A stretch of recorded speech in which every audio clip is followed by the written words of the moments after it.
Welcome to Water Nerds, where, you guessed it, nerds talk about water.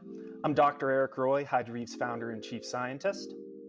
And I'm Annalise Dijak, Hydroreef's head of policy.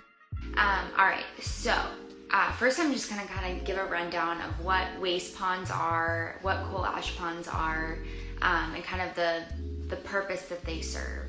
So waste ponds are typically open air, and they are where industries store the byproduct of whatever they're producing. So there's a very broad range of contaminants and byproducts that are eligible to go into these waste ponds. And so a lot of times byproducts from coal need to be kind of like submerged in water so that they don't go into the atmosphere and cause all sorts of air quality problems. So water kind of gets the short end of the stick and short end of the straw and are kind of forced into these waste ponds. So I'm just going to give kind of a couple examples of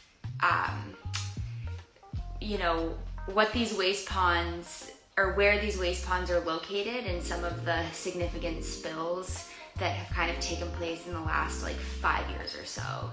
And so I guess it really all kind of stems from the fact that EPA and state agencies haven't really determined the best practices for addressing this pollution.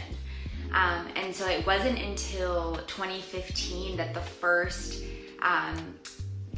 piece of legislation was passed on coal ash ponds, regulation.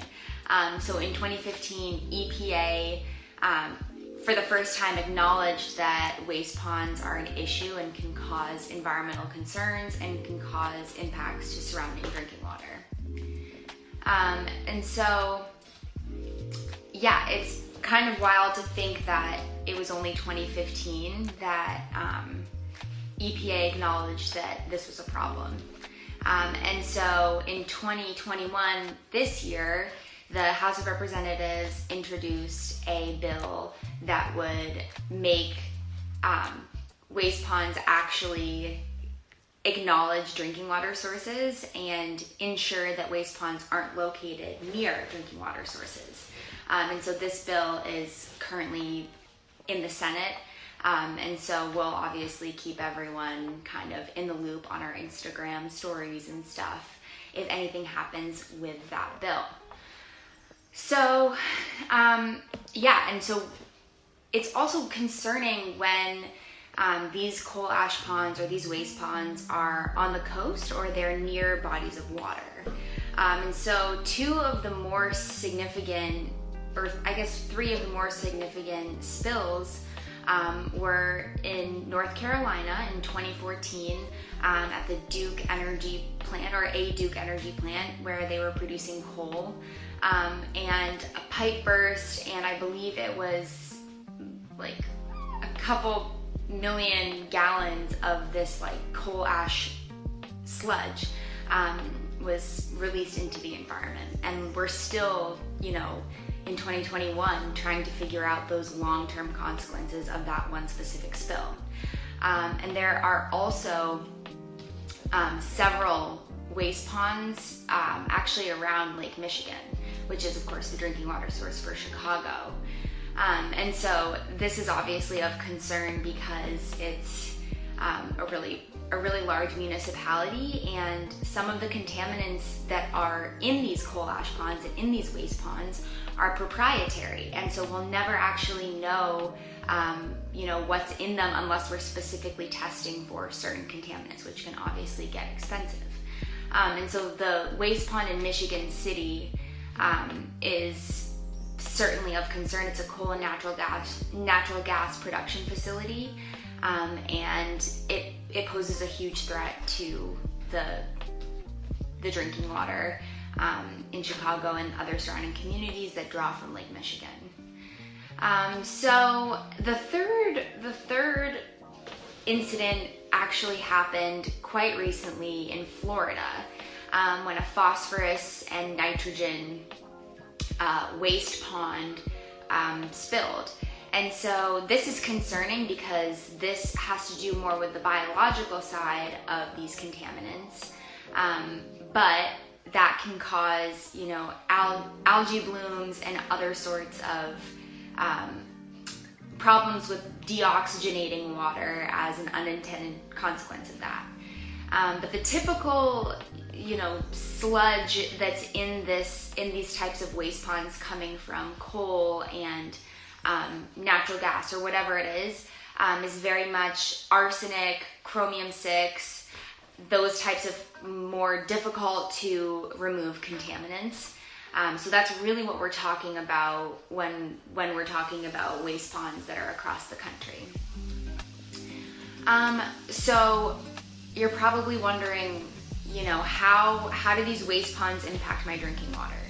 And it's exactly how you're probably already thinking. When they spill, or when an unlined waste pond, which they just started enforcing them to be lined in 2015, when an unlined waste pond, or when a waste pond spills, or there's a natural disaster, a hurricane that causes it to flood, they can immediately be, just one second, they can immediately flow over into drinking water sources as well as groundwater. So if you're on a private well, you're not required to meet those same levels as public supplies, and there's no one enforcing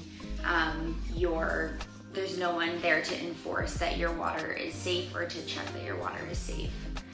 And so once these contaminants get into your drinking water, it's important to get a filter that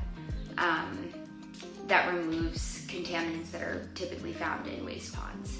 So not all water filters do, and you know, some of these contaminants have also been found in bottled water as well. Arsenic, recently in a Whole Foods bottled water brand, last year was detected well above what health officials claim to be safe. And so, yeah, if you live in an area where there are waste ponds, if you live in an area where there are coal ash ponds, feel free to reach out to us.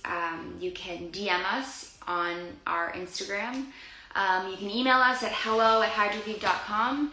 You can also chat us at hydroviv.com and use our live chat function. So we'd love to hear from you. And we also have an article that should be in the bio. If it's not, I'll add it. That specifically talks about waste ponds, coal ash ponds, and what they might mean for you and your drinking water. So have a good Wednesday, and I'll see you all next week. Bye.